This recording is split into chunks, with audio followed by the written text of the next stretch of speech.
pinagyabanan ng Panginoon upang magbigay liwanag, meron na ng blessed kami. Amen. Amen? Amen.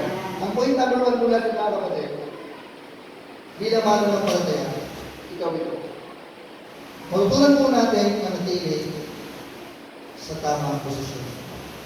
Right place. Sabi ni Jesus Christ, verse 14, "Ye are the light of the world. A city that is set on a hill cannot be hid. Neither do men light a candle and put it under a bushel, but on a candlestick, and it giveth light to all that are in the house." Pag magsilbi kang kandila, walang silbi kung nasa maling posisyon. Magsilbi ka, lagay mo sa sigaw.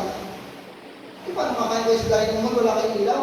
Nasa kubeta yung ilaw? Walang isa-isa, tama? Therefore, isang mananampalataya dapat laging nasa tamang posisyon at nasa tamang lugar. Saan ba lugar natin mga mananampalataya? Ang lugar nating mananampalataya ay nasa kalooban po ng Diyos. Amen? Huwag ka matakot sa dilim. Yung anak ko kapatid. Amen? Manatili ka sa tamang posisyon. Kabataan, maaaring makapalayo tayo sa church, sa ating home church. Pero manatili kang ilaw kahit saan ka mapunta. Mga parents, ganyan po. Tayo po magsilbing liwanag sa ating pamilya. Verse 15, sabi dito, "Neither do men light a candle and put it under a bushel, but on a candlestick, and it giveth light unto all that are in the house." Ikaw yung magbigay liwanag. Ikaw ang mag-influence. Hindi ikaw ang mahawak. Hindi ikaw ang madala. Kundi ikaw mismo ang makapagbigay ng liwanag. Hindi ikaw yung mahawakan. Amen? Point number 2. Mas mabilis naman po yung point. Number 2, show them the fruit of our faith. Ipakita natin, pasok na po ko mga kapatid, papatayin ko na po ang ilaw. Pakibuhin na po yung ilaw. Happy birthday po. Amen? Ano yung pangalawa? Sabi dito, ipakita natin yung bunga ng ating pananampalataya. Ano ibig sabihin nun? Verse 16, "Let your light so shine before men." Let your light, yung ningning mo. Ikaw ay kandila niya, ang manaliwanag, let it shine. Paano? Because of faith, tayo ay ginawang liwanag ng Panginoon. Therefore, yung fruit ng ating pananampalataya, which is good works, ay dapat makita sa Diyos, sa hindi mananampalataya. Amen? Kung magtatago mananampalataya, do good. Amen? Sabi ng isang Bible verse pa, kapag may opportunity gumawa ng mabuti, gawin mo ng gawin. Anong purpose? Para sa katurihan ng Panginoon. Okay? Let your light so shine before men that they may see. That they may see. Alam mo yung talagang sasadyain mo, ipakita sa tao na mabuti ang tao. Hindi dahil gusto mong maging sikat, kundi gusto mong mag-glorify si Lord sa buhay natin. Sapagkat yung ating good works ay bunga ng ating pananampalataya sa Panginoon. Amen? Hindi naman tayo gagawa ng mabuti para maligtas. Gumagawa ko ng mabuti para ako maging mananampalataya. Hindi naman eh. Naging mananampalataya tayo, kaya tayo gumagawa ng mabuti. Sapagkat yung paggawa ng mabuti ay pagpapakita sa sanlibutan na totoo na ang Diyos ay kayang bumago ng tao. Amen? Yung mga tao ay posibleng mabago, kaya. Hindi na nangyayari kasi yung mga mananampalataya, nagpapakita rin ng mga maling gawin. Amen? Tayo bilang mananampalataya, manatili tayo sa tamang posisyon bilang mananampalataya, at pagkatapos, ipakita natin ang bunga ng ating pananampalataya. Ano ibig sabihin nun? Christ-likeness.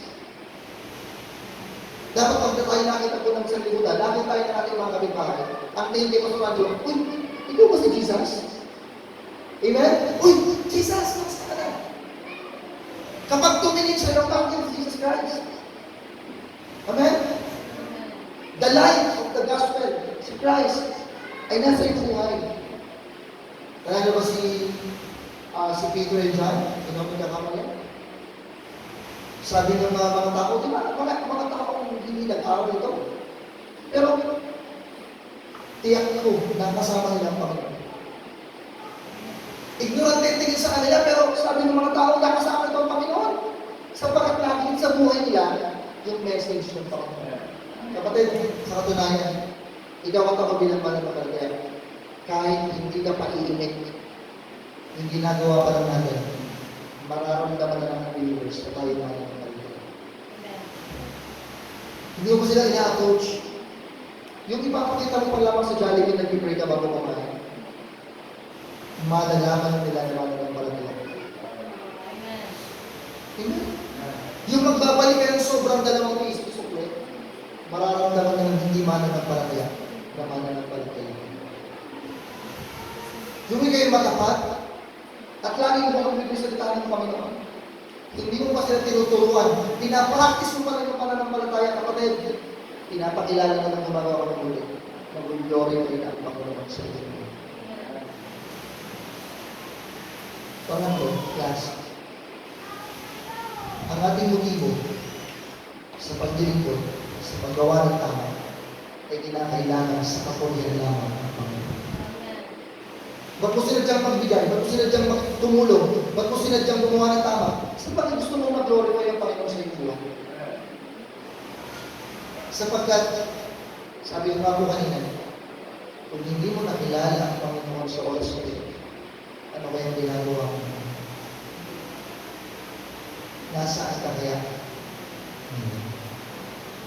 Amen. Mga kapatid, dapat masarap maging mananampalataya. At ang pinaka-pinagpalang buhay, hindi yung maraming pera. Magandang magkapera. Hindi masama mangarap. Magkaroon ng magandang bahay, sakyan, pera, lupain, baka gusto ko rin yun. Normal po akong tao pag-ilago. Pero yung godliness with contentment is great gain. Mas mahalaga pa sa material na bagay na hindi umalaga sa langit. Kaya maraming tao malungkot sa panahon natin ngayon, hindi content. May cellphone namang nagagamit. May commercial na bagong brand. Gusto ko yun. Yung dating paboritong cellphone, hindi naman sa gusto ko yun. Pag-iipunan mo yun. Diba?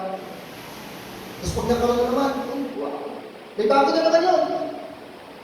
Hindi natin ilang update ng mga gadgets. Amen? Si Solomon lahat natikman. Karangyaan, kapangyarihan. Lahat nagawa niya na. Sabi nga niya, lahat ng aking makita ay nakukuha ko eh. Dahil ako'y hari. May wisdom pa ako galing sa Panginoon. Pero sabi niya, vanity of practice. Sa pagkataas ng bagay iwan, mga kapatid, baka matulog sa Panginoon, sa kalamdaman. Nais ko kung hindi nyo maalala sa talagang yung godliness na may kasama contentment, ang tunay na blessedness ng buhay nila. Amen? Nawa po sa simple mong message ay nabigyan po tayo ng reminder. At gusto po natin maging malago sa Panginoon.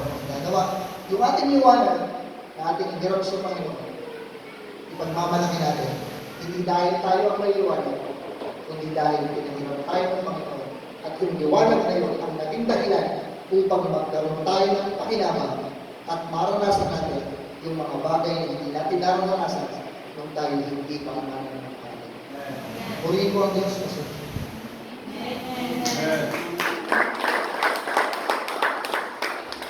Amen. Salamat po sa paalala po na yan. Amen. Let your light so shine before man. Amen. That we may see